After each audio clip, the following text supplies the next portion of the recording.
Om Namo Bhagavate Vasudevaya. Om Namo Bhagavate Vasudevaya. Om Namo Bhagavate Vasudevaya.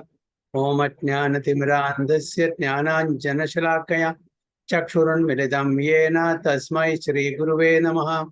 Shri Chaitanya Manobhishtam Sthapitam Yena Bhutale Swayam Rupa Kadamahyam Dadati Supadantikam Mandeham Shri Gurum Shri Udapatakamalam Shri Gurum Vaishnavamsya Shri Rupam Sagrajatam Sagana Raghunatham Vidam Tam Sajivam Sadvaidam Savadudam Parijana Saidam Krishna Chaitanya Devam Shri Radha Krishna Padan Sagana Lalita Shri Vishakham Vidamsya He Krishna Karuna Sindhu Dinabandho Jagatpati Gopesha Gopiga Kanda Radha Kanda Namostude तप्त कांचन गौरांगी राधे वृंदावनेश्वरी ऋषभानुसुते देवी प्रणमामि हरिप्रिये वाञ्छा कल्पतरुभ्यश्च कृपा सिन्धुभ्येव च पतितानां पावनेभ्यो वैष्णवेभ्यो नमो नमः।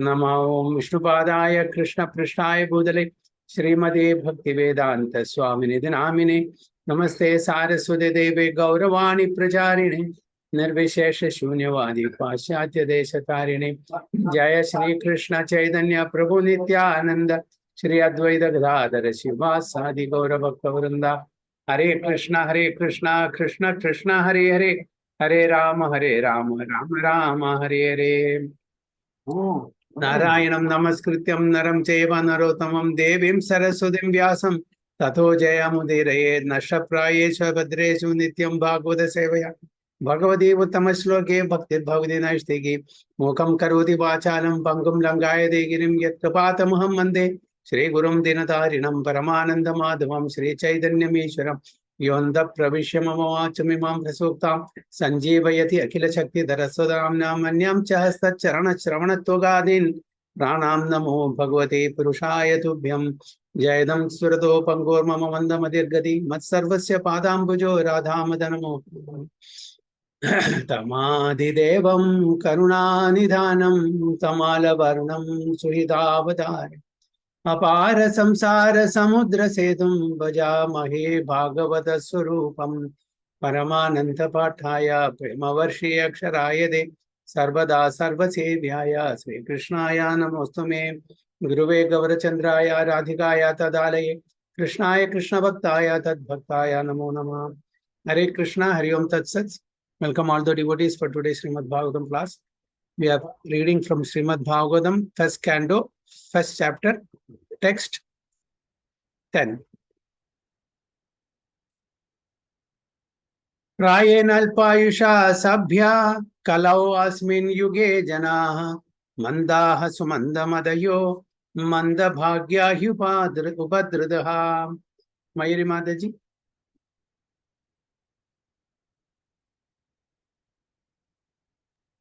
Hare Krishna Prabhuji. Hare Krishna. प्रायेण अल्पायुषा सभ्य कलौ अस्मिन् युगे जनः मंदा सुमंद मतयो मंद भाग्या हि उपद्रुतः. Vivek Prabhu, translation please.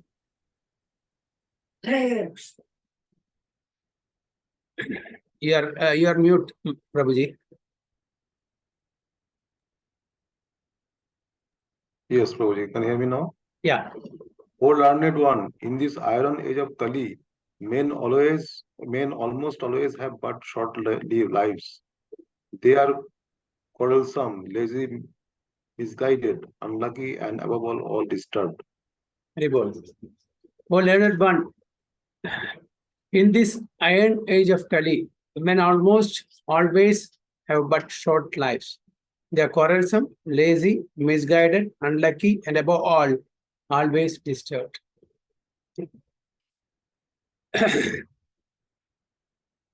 So Siddha Goswami is telling or explaining about the characteristics of people in the age of Kali. Prayena alpayusha. Okay, we know praya means our lifespan. Alpayusha, little. Unlike the earlier ages, our age, our duration of life is very, very less. In the in the age of Satya, in the age of Treda and Dwapara, it was 100,000, 10,000 and 1,000. And in the age of Kali, it is 100 only. So we don't have a long duration of life in the age of Kali. And apart from that, what other characteristics? Mandaha. So what is Manda means? Slow progress. Yes. Very, very lazy. Mandaha Sumandamadayo. Manda means lazy. Sumandamadaya means misguided, less intelligent. And Mandabhagya, unlucky. And Upadridaha means disturbed. So these are the characteristics of people in the age of Kali. The duration of life is less compared to the previous ages. They are lazy, they are less intelligent, they are unlucky, and they are always disturbed. So that is the reason Krishna Dvaipayana Vyasa wrote down all these Vedic literatures. In the earlier ages, it was not necessary because they were very intelligent. Their memory power was very, very good. They could remember, they could recollect and reproduce whatever they heard from the authorities. Now, this Chinese whisper, it. If I tell something to Kapil Prabhu, when he tells to Vivek Prabhu, and he tells to other person, at the end, what comes out is totally a different version. So this is, the intelligence or the memory that we have at the present age. So that's why it was necessary for the Lord to arrange, to put this everything in writing. So he came himself as Vyasadeva, as a literary incarnation, and he gave all the scriptures. Till then, it was oral reception. So because of this disqualifications of the people in the age of Kali, so it was a necessity of the time. So this is what Siddha Goswami says. O learned one, in this iron age of Kali, men almost always have but short lives. They are quarrelsome, lazy, misguided, unlucky, and above all, always dead. For trivial things, small things, we fight, isn't it? Actually, it is, if you really analyze, it's not worth fighting. Big things, they will forget. They will not fight. But trivial things, small things, they will keep fighting. Martin Luther King once said that we have guided missile, but misguided pupil. We have guided missile, but misguided pupil. So that is the condition of the people in the age of Kali.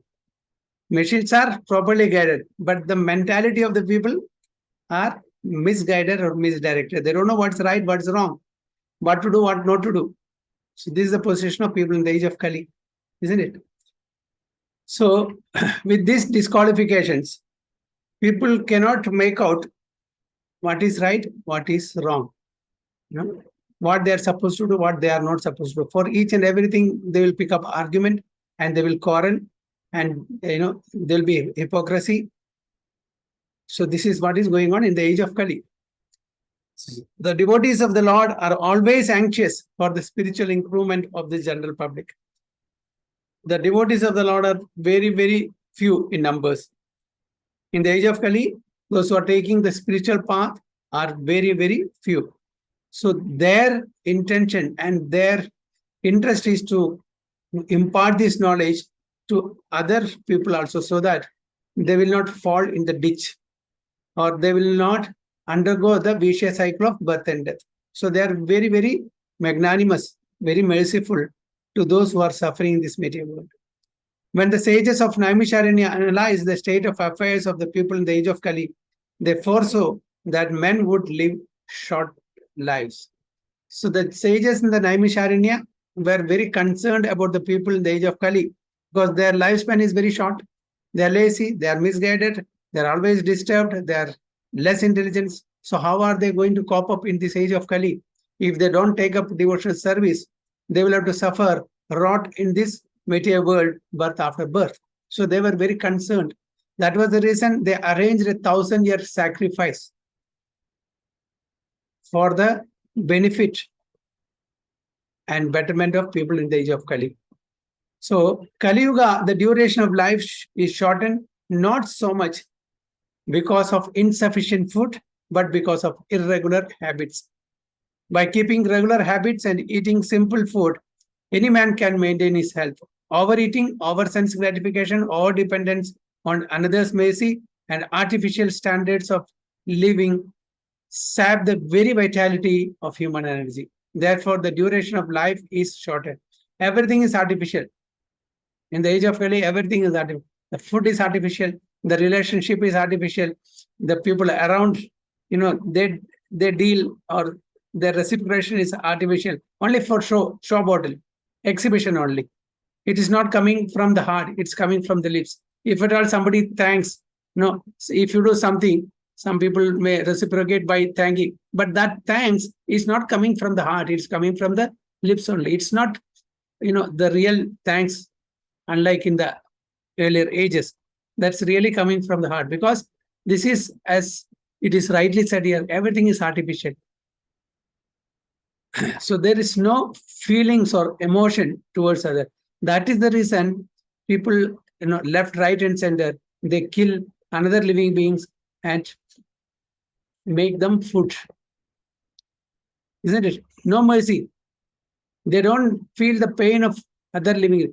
Just like how we have pain and pleasure, other living entities, they also have pain and pleasure, especially the animals. Okay? The higher in consciousness, the higher in pain and pleasure. So among the species, the human beings, they are higher in consciousness. Just below are the animals. Okay. So especially we should be very careful when we harm other living entities. So if we harm today other living entities, they will harm us next time, definitely. Tit for tat. So that is how we are getting karma. People ask why I'm suffering. I have not done anything. I have not harmed anybody. Maybe it's possible that we may not have harmed anyone in this particular life, but there are, old account. The carry forward is there from the previous lives. So because of which we have to suffer, as we know very well know that as we sow, so shall we reap. So we have sown some seeds in the earlier lives that is fructifying now, because of which we have to enjoy or suffer. If you have done something good, we will enjoy. If you have done something wrong, we will have to suffer. So for example, if in this life, if I have done some, very bad activities, okay, I have killed somebody, for example, what I'm supposed to get capital punishment. I'll be put in jail and I'll be hanged until death. That is a capital punishment which I'm supposed to get as per the civil law, material law. And if I escape from that by bribing the police people, government people, and by employing an advocate who can defend me, and if I get released from this punishment, okay, I have escaped the punishment of the material government, but the punishment of the supreme government is still pending. I have to suffer this for the act which I have done. So if it is not done, next life, without doing any sinful activities, somebody will victimize me and I will have to undergo that punishment. So that's why people are, always anxious to know why bad things happen to good people. Why good things happen to bad people. So this is the reason. We don't know, because we don't know what we have done in our earlier lives, not lives. So all these, at certain time, when it is conducive to fructify, it will fructify. So what we can do maximum, we can slowly and gradually, we can fry those seeds, the seed of reactions, which we have in our karma credit account, karma account. How we can do that? How we can fry those seeds so that it will not sprout or germinate? By taking up devotional service, especially chanting Hare Krishna, Krishna Krishna, Hare Hare, Hare Rama, Rama Rama, Hare Hare. So by taking up this process, surely it will be fried. And once, if you fry the seeds and if you sow it even in the fertile soil and you give light and water, will it germinate? No. So that is a process. So whatever aprarabdha karma, this is bijam, kutam, prarabdha, aprarabdha. Okay. So aprarabdha means that is there in the kutam, the stock. It's not yet fructified. So that can be fried, then that can be destroyed so that we don't have to suffer again. But only thing is that it should not be like the bathing of the elephant. What is the speciality of bathing of the elephant? Anyone knows? What is the speciality? Prabhuji, they throw after bathing, I think they throw the mud or dust something. So they take bath very nicely in the river or pond. They come out, take mud and throw all over their body. So what's the point of taking bath? Similarly, we are also doing, we repent for everything. We do prayaschitta. Then after that again we'll start doing sinful activities. Now, it should not be a confession like the Christians do Sunday to Sunday. Again, from Monday they start. It should not be like that. So once we know that we are doing something wrong, we should stop it and we should never repeat it. Otherwise, it will be like the bathing of the elephant. Very nicely, they take bath. Then they come and put mud all over their body. So it should not be the case. Then it's of no use. Such atonement is of no use. In the Nectar of Instruction, Rupa Goswami very nicely says that, it's Parikshit Maharaj is asking Sukadeva Goswami, what's the use of such atonement? Okay. You are doing the atonement, but then you are again repeating the same mistakes, same sinful activities. What's the point of such atonement? It's of no use. So that's what it is said. So by keeping regular habits and eating simple food, any man can maintain his health. Overeating, over sense gratification, over dependence on another's mercy, and artificial standards of living sap the very vitality of human energy. Our energy should not be misused. So such living, artificial living, will sap the very vitality of human energy. Therefore, the duration of life is shortened. That's why the duration of life is shortened in the age of Kali. The people of this age are also very lazy. We know that. And it's take our own example.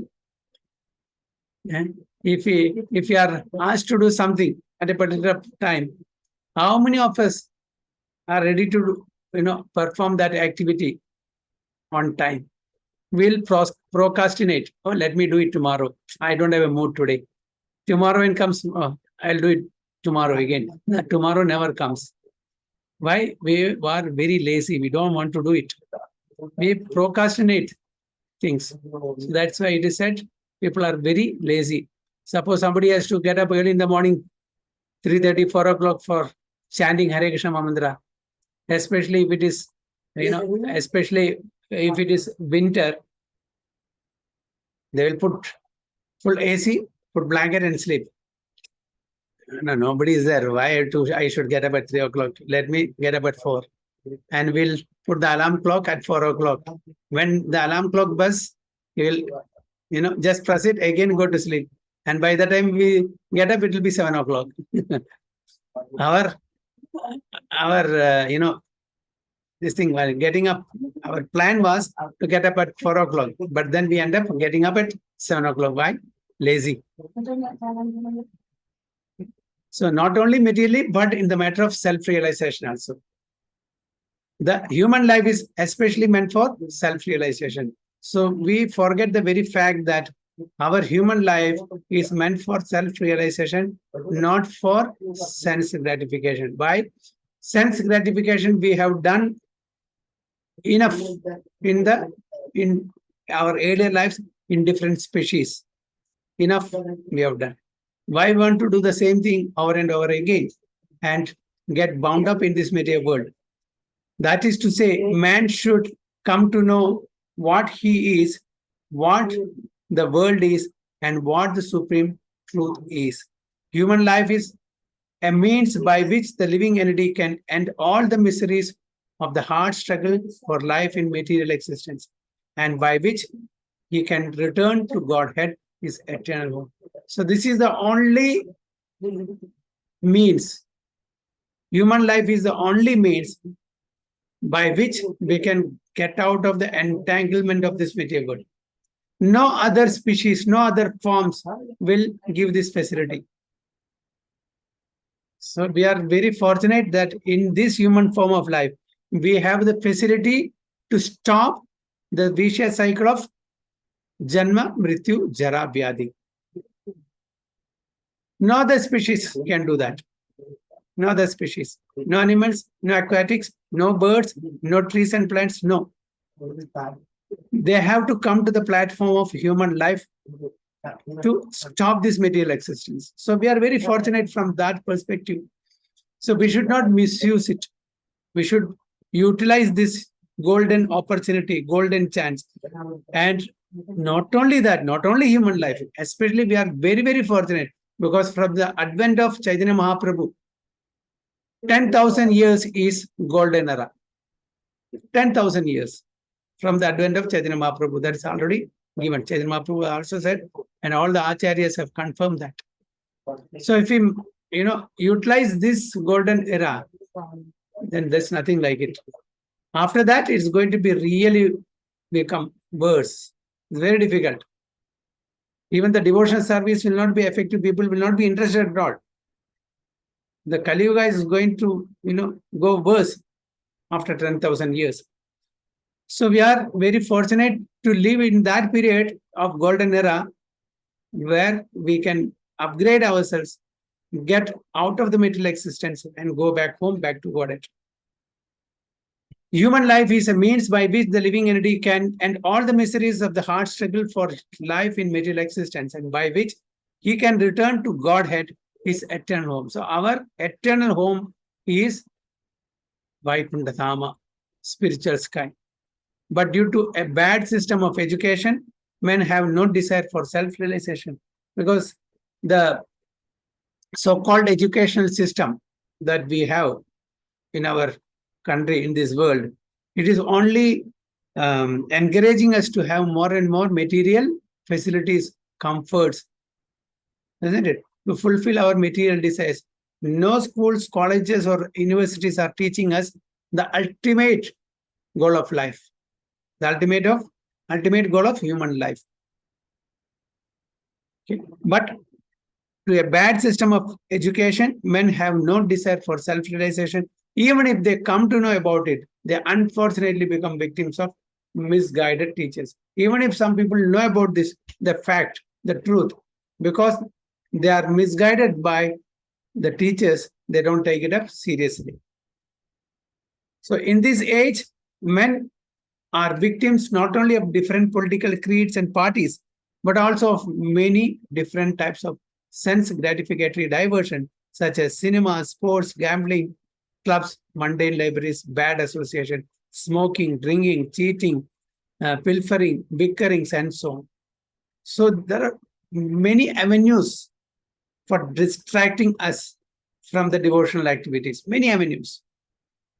Just go out, we are enamored by the so-called, glitterings of this material world.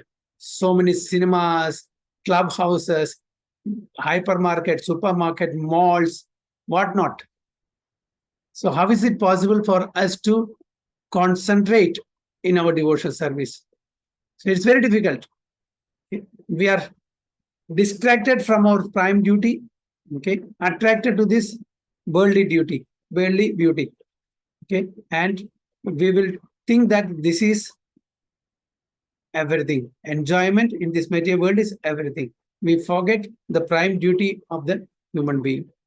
Their minds are always disturbed and full of anxieties due to so many different engagements.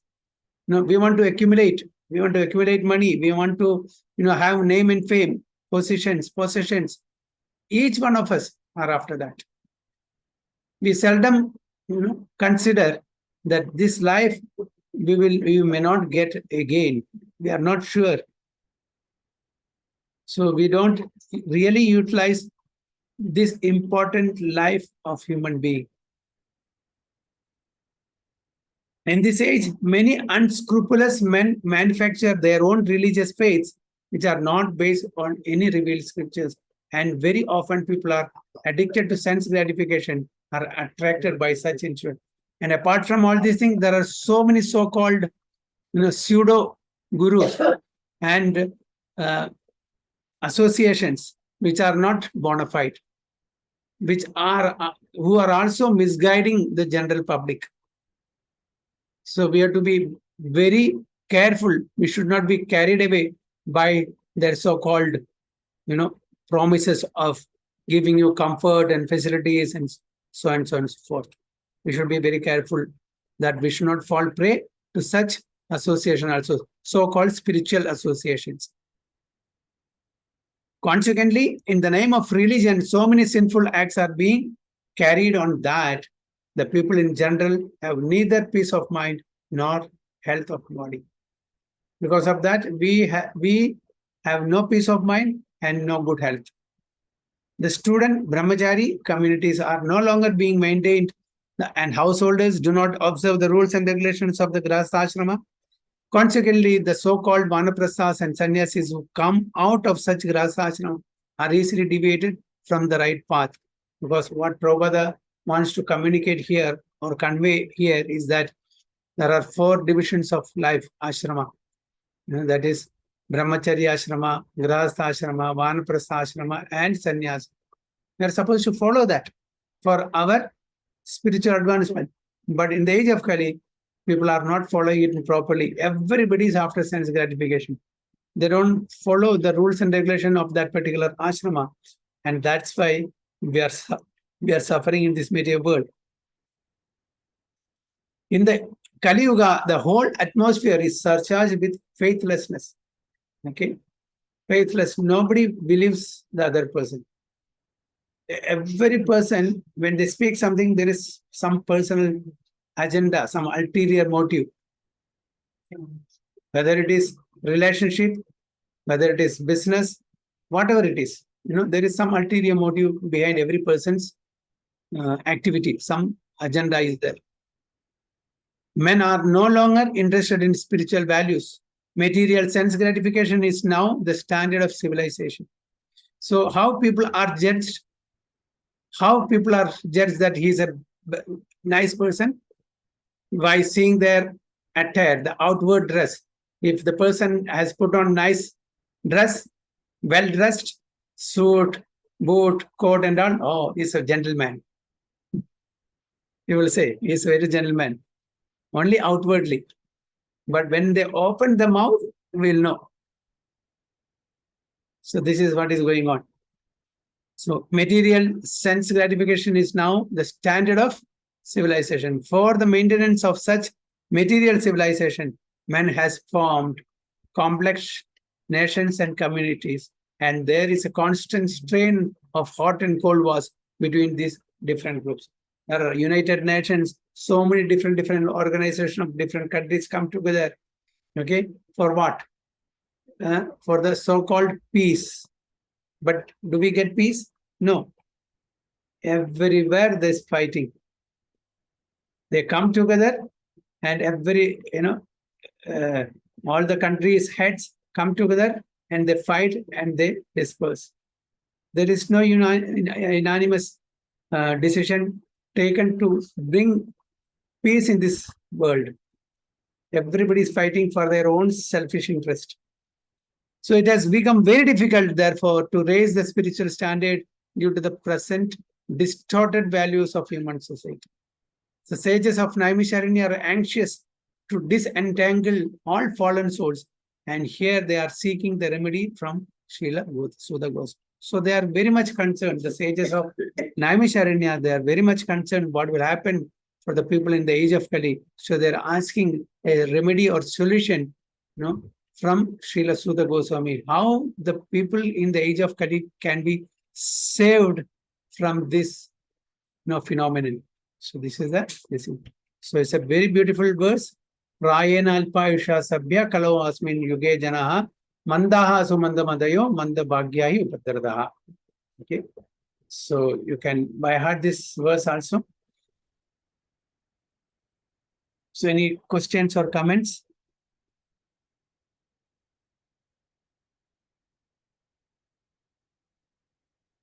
So Prabhuji, if you go little up,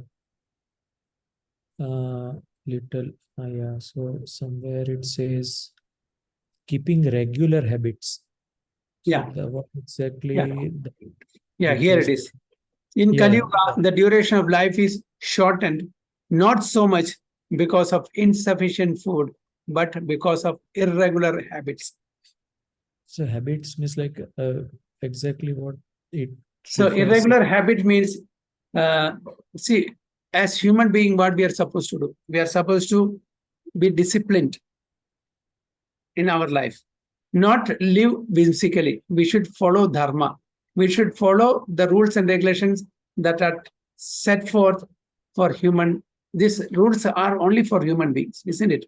So in the scriptures like Bhagavad Gita, Srimad Bhagavatam and other literature, there are certain rules given for us in Manu Samhita also. So we have to follow and live accordingly. We should not whimsically live. We should be disciplined, regulated. So because we lack in that regulation and discipline, and this eating habit also. Habit also. It's not because, see, food is abundant. Have you ever heard of any animal dying because of starvation? No. They get their food for their survival. We also have, but there is no proper distribution. Whoever has, they are accumulating. There is no proper distribution. That's why there is shortage of food. Food is in abundance.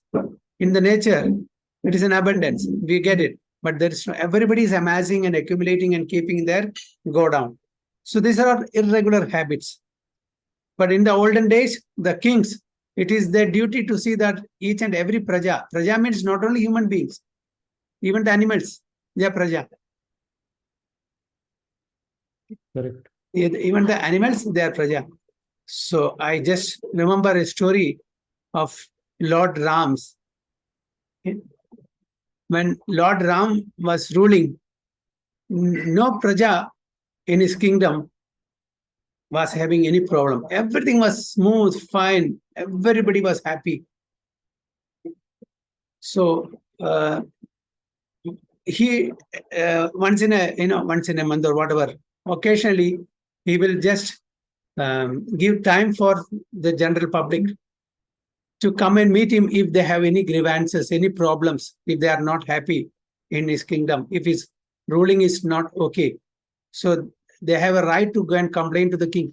So Lord Ram one day told Lakshmanji, Lakshman, please go and check if anybody is having any problem before I go to sleep.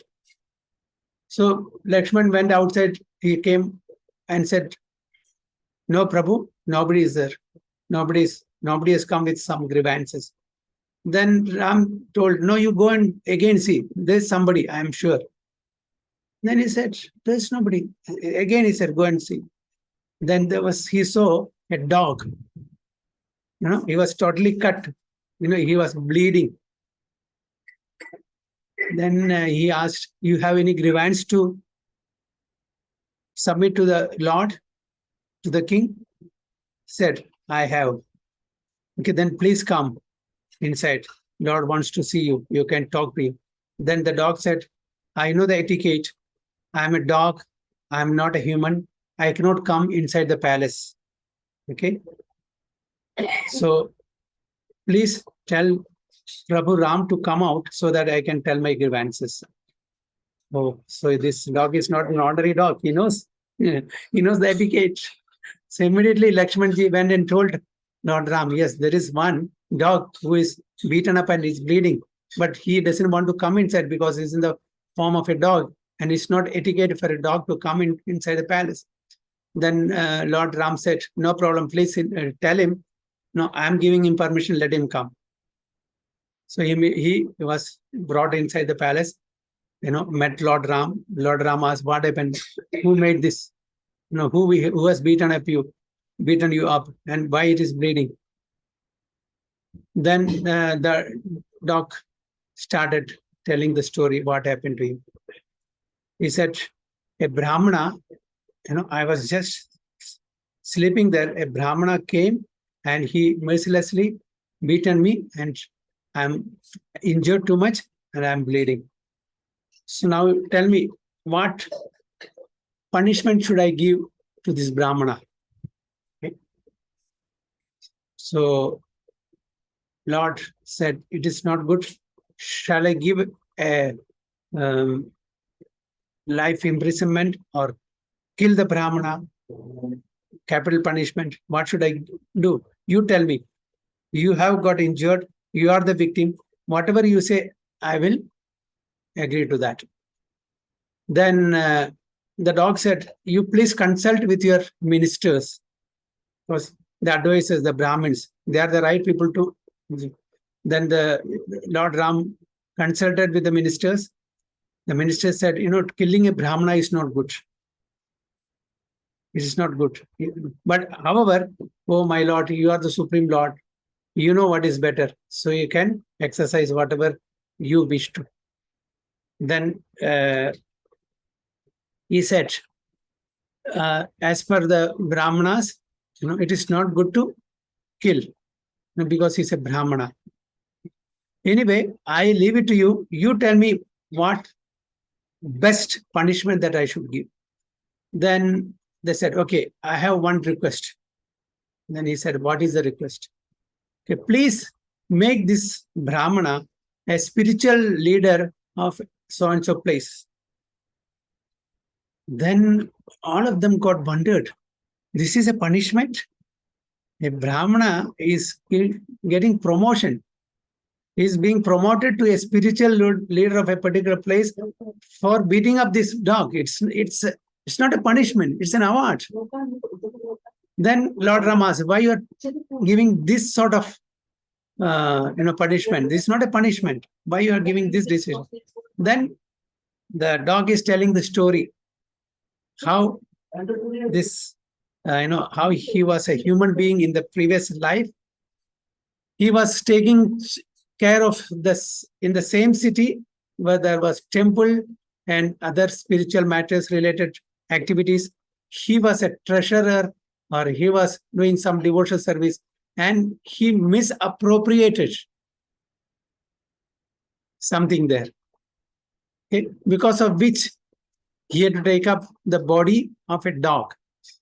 Now, definitely, because this person is not fit to be a spiritual leader, he will also will be misappropriating, and he will then take up a body of a dog, and he will have to undergo what I am undergoing now.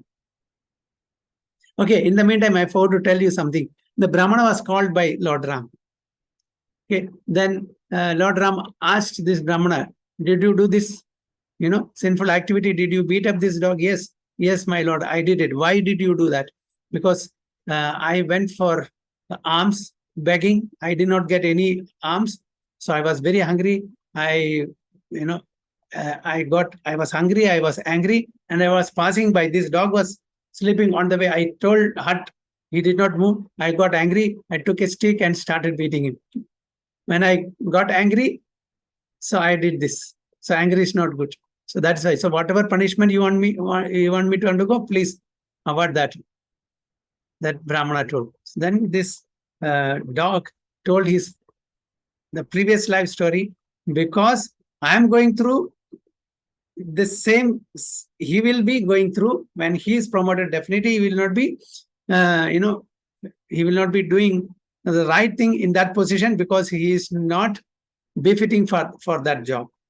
And because of that, he will have to take birth a dog's body, and in dog body, people will do anything. The moment you see the dog, the children will take a stone and pelt at the dog. So I want him to suffer. This is the punishment I want to give. So I don't know why I told this story anyway. I just thank you. It was interesting, Prabhuji. Thank you very much. Okay. I just remember that story. Any other questions or comments?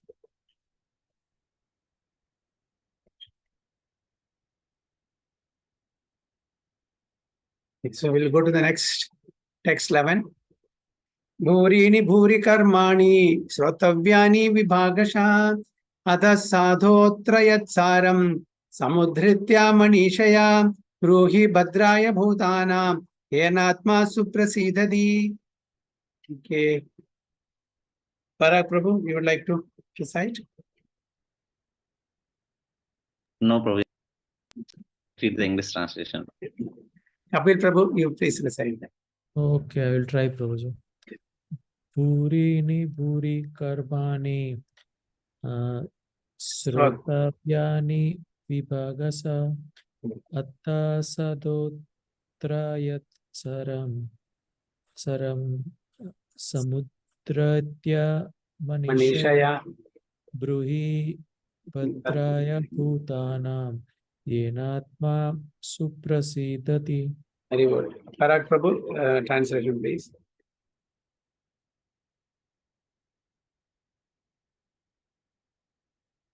Prabhuji, a little bit more. Hare Krishna, Prabhu. Hare Krishna, yeah.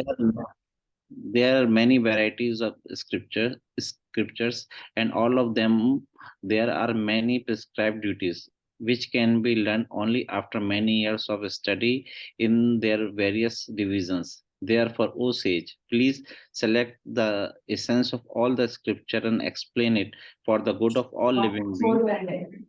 And by such instruction, their hearts may be fully satisfied.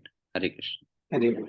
So this is the second question of the sages of Naimisharanya to Siddha Gauranga. What was the first question? What was the first question? Ultimate good for people. Yes. Yes, very good. Ultimate good. What is the ultimate good for people in general? Okay. And this, what is the second question? What is the essence of all Essence of all scriptures. Yes. Here, Here, Lord is the why Lord Lord appeared. Then The son of Vasudeva and Devaki Mother. Yeah. so here they are telling who? The Shaunaka Rishis. The Rishis headed by Shaunaka asking Siddha Gauranga. There are many varieties of scriptures. You know, it's not one or two books like the other Semitic religions have. We have a library full of scriptures. So what to read, what not to read, and how long can we read and understand, assimilate, and it's very difficult. So please tell us, in essence, the essence of all these scriptures. That's why they're asking. There are many varieties of scriptures, and in all of them, there are many prescribed duties, which can be learned only after many years of study in their various divisions. It's not possible for everybody, especially in the age of Kali. Very difficult because we don't know the Sanskrit language. So how is it possible for us? This is because of Prabhupada's mercy that we are able to read and understand something, because he has very kindly translated that.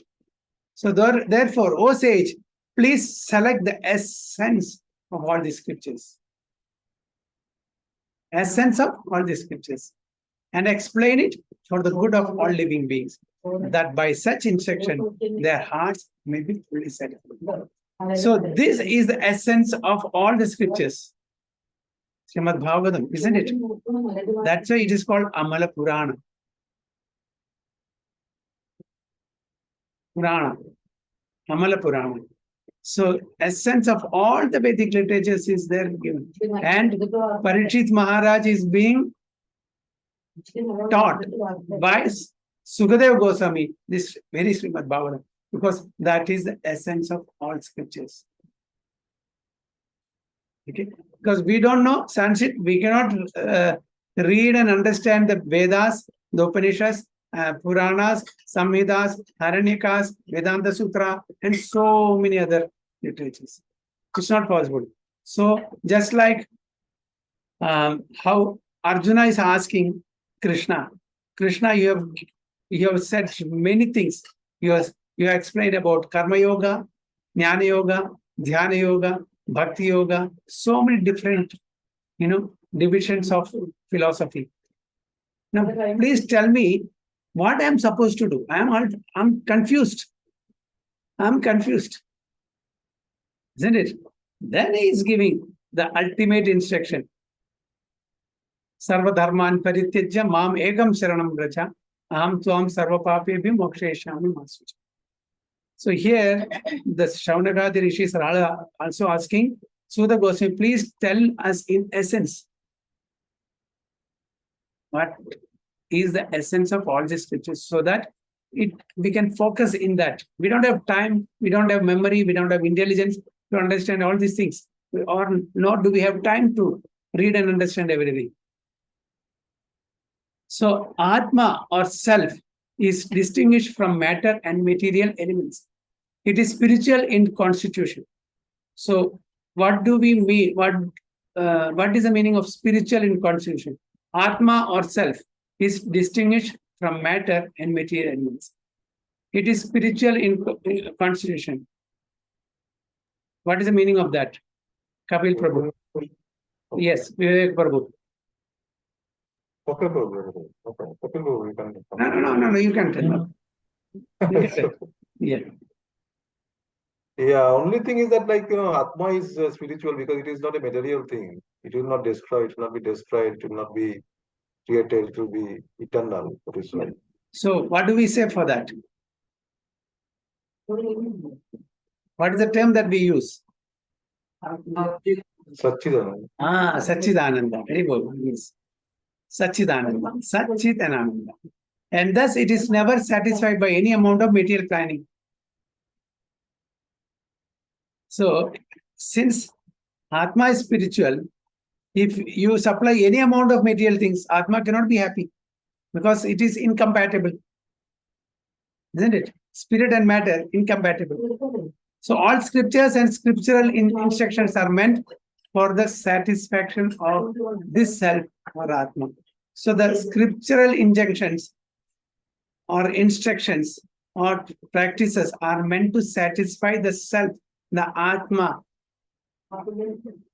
To satisfy the body, we can, acquire material things.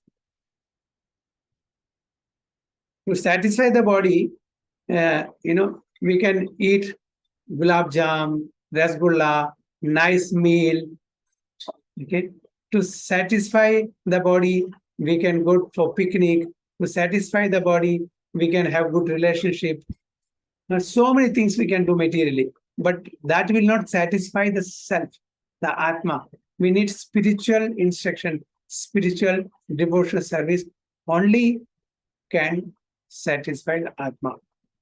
There are many varieties of approaches which are recommended for different types of living beings in different times and different places. So, Desha Kala, according to Desha and Kala, time and place and circumstances, there are different types of living beings at different times, at different places, and different ways to understand things. Consequently, the numbers of revealed scriptures are innumerable. There are different methods and prescribed duties recommended in these various scriptures also. Taking into consideration the fallen condition of the people in general, in this age of Kali, the sages of Naimisharanya suggested that Sri Siddha Goswami relate the essence of all such scriptures, because in this age, it is not possible for the fallen souls to understand and undergo all the lessons of all these various scriptures in a Varna and Ashrama system. So that is the crux. So in this age of Kali, we cannot understand and undergo all the lessons of all the various scriptures. It's very difficult. So please give us the essence of it so that we can understand and apply that in our day-to-day life. That's why, in Gita Mahatmyam also, it is said that Sarvo Upanishado Gavo, Dogda Gopala Nantana, Partho Vatsa Sudhit Bhokta, Dugdam Gita Amrutam Mahat. All the Upanishads are compared to a cow. And what is the essence of the cow? The milk. And that milk is compared to Bhagavad Gita. So the essence of all the Upanishads is Bhagavad Gita. And who is milking that cow? Who is milking the cow? Lord Sri Krishna is milking the cow. And Arjuna is being used as vatsa, means just a calf. So when the calf first drinks the milk, only then the cow will give us more milk. So Arjuna has been used as a vatsa or calf so that maximum nectarian milk can be derived from the cow, called Bhagavad Gita. Okay. Partho Vatsa Sudhir Bhokta Dugdham Gita Amritam Mahat. Gita Amrit, the nectar of Gita in the form of milk, is enjoyed by the devotees. Mahat, saintly personalities, devotees. So that is the essence. So the essence of all the Upanishads is Bhagavad Gita, and this Bhagavad Gita is, is enjoyed. The message, the essence, the instructions of this Bhagavad Gita is enjoyed by the devotees of Supreme Lord Krishna.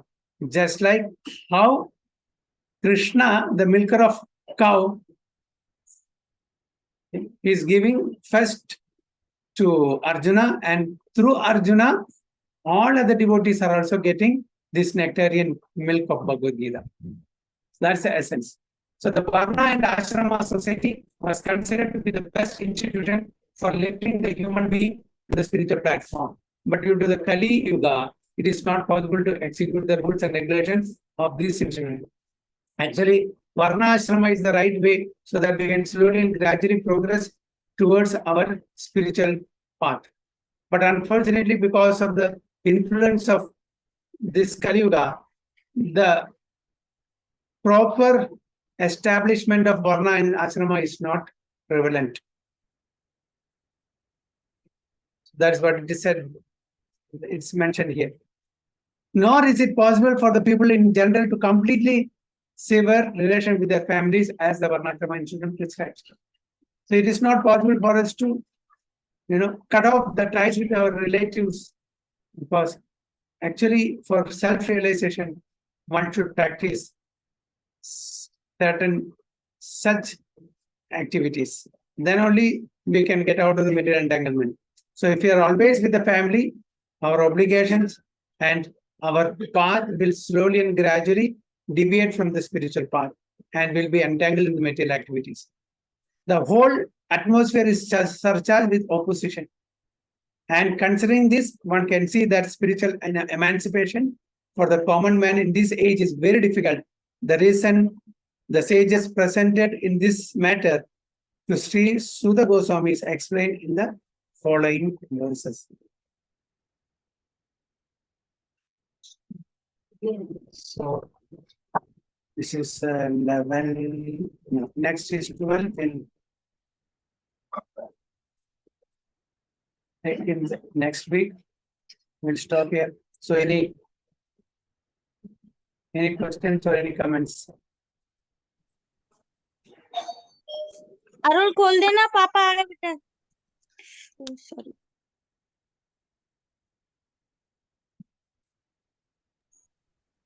हरे कृष्णा प्रभु जी Hare Krishna, Number- Dandaprana. Yes, Mother. How are you? Fine प्रभु जी Then let me one how are second. You प्रभु जी Yes, Krishna is nice. All fine, Mother. This is one second.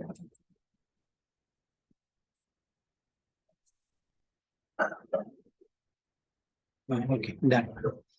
Hare Krishna. So let me stop the recording.